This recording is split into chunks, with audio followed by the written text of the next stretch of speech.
Hey guys, this is a quick tutorial of how we are going to stream the data from OptiTrack to Unity.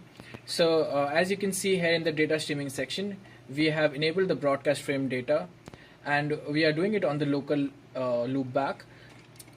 Moreover, we have also started the Unity sample script so that you can see all the data frames are being transmitted on the local loopback.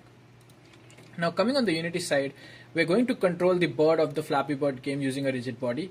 So the first step that you need to do is you need to download the GitHub repository, and from there you need to copy the OptiTrack section into the assets of the game.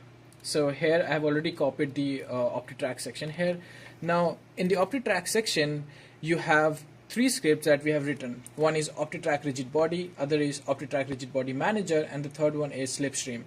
Now the next step is to attach three game objects into your game.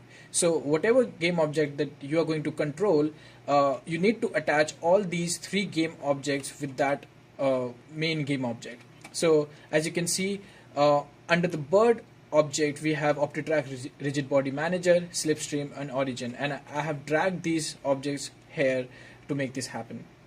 Now the next step would be to click on the bird, the game object, come down, and you need to add the component.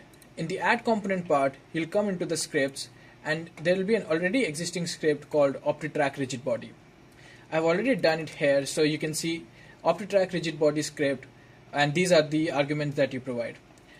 One of the most important steps here is to make sure that the ID field here is the same as what is in the OptiTrack. So you can see here this ID is 1 here, and then coming back to OptiTrack, the rigid body that we're going to use to control the bird, the ID of that rigid body is also 1. So this is a very important step to make sure.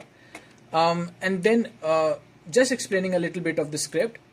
So in the OptiTrack rigid body.cs, if you want to do any transformation changes to your application, or you want some modification, or if suppose you're building a different application, whatever changes that you have to make, you should make it here in the make changes here section that we have written.